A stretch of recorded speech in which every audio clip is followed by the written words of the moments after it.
This news update is brought to you by... Say hello to Shanta. Shanta is an entertainer, but she also loves to be entertained, which is why she has Flow TV brought to her through Flow's 100% fiber to the home network. It's great for busy Shanta because she can control the time she watches her favorite shows, play back from the start in case she missed it, or even record with cloud video recording. And with her Flow services bundle, enjoys much more for much less. Visit any Flow retail outlet, call 1-800-804-2994, or visit discoverflow.co to find out more. One-of-a-kind connection. This is how we flow. This is the Barbados Today afternoon news update for Friday, April 22nd. Thank you for joining us. I am Mary-Claire Williams. The Seventh-day Adventist Primary School was forced to suspend classes this morning because of ongoing problems posed by the silk cotton tree. Principal Angela Bushell-Skeet said the decision was made to close the school today after students complained of itching eyes, burning skin, and difficulty breathing.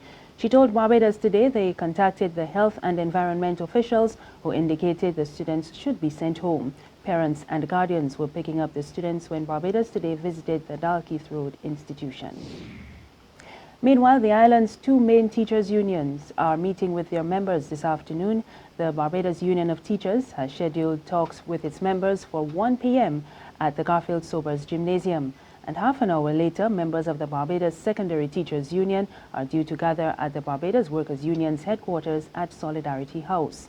The BSTU President Mary Redmond says a recent incident where a teacher was attacked by a student will be among matters discussed at the meetings.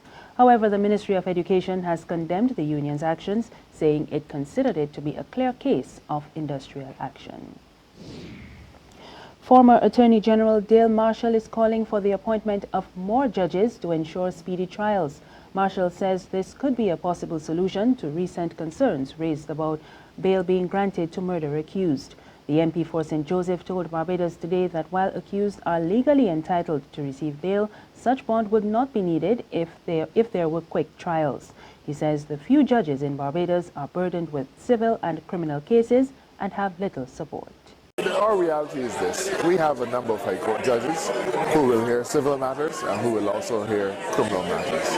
I think that the time has come, firstly, when we need to increase the number of judges on the bench. I think there's absolutely no way to break the back of this backlog to increase the number of judges on the bench.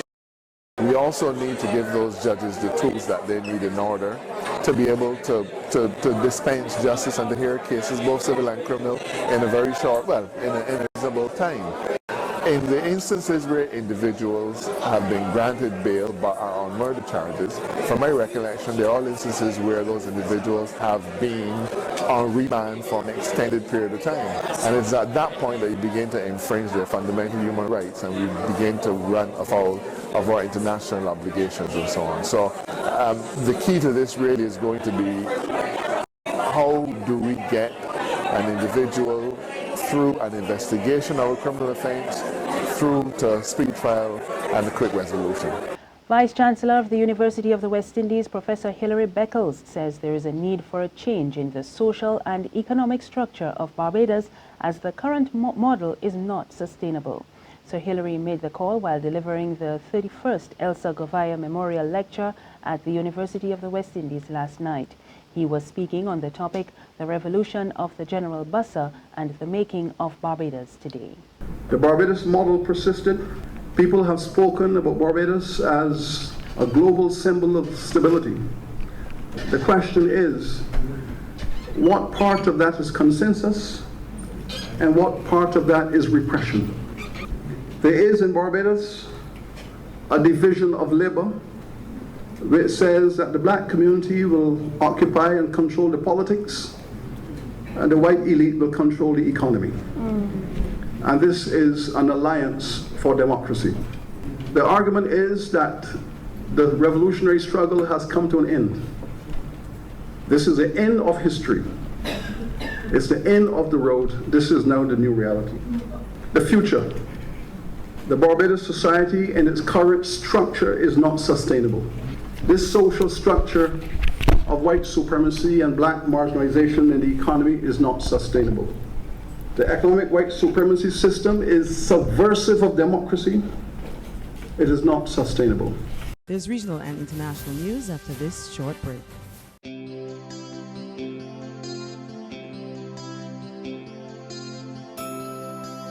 Your first friend, your first love, your first teacher. Show your appreciation for the first lady in your life. Send a photo of you and your mother to We Love You Mom at BarbadosToday.bb to be featured in our special Mother's Day photo album and for a chance to win some exciting prizes. To Mom with love.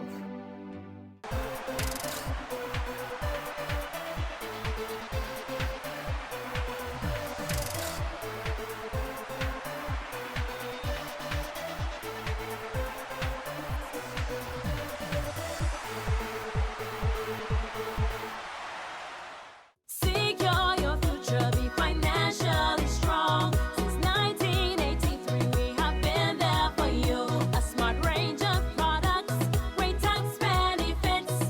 We're the solution to your hopes and your dreams. The Barbados Workers Union Cooperative Credit Union. The Barbados Workers Union Cooperative Credit Union. Humble beginnings to smart loans, smart savings. Save smart and borrow smarter, that's the move for me. Stability, prosperity, we're the solution to your hopes and your dreams. The Barbados Workers Union Cooperative Credit Union. The Barbados Workers Union Cooperative Credit Union. In news from the region, police in Jamaica have set a curfew on young people in the St. James Parish as they seek to deal with the rise in criminal activities in the northwest of the island.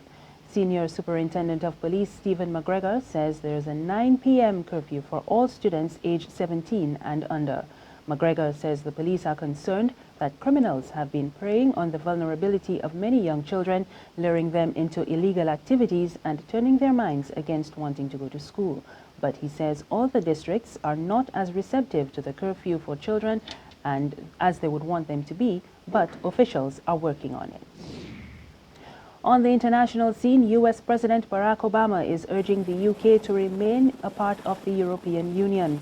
Obama began his final trip to Britain as president today by having lunch with the Queen. He will also meet with Prime Minister David Cameron for talks during his 3-day visit.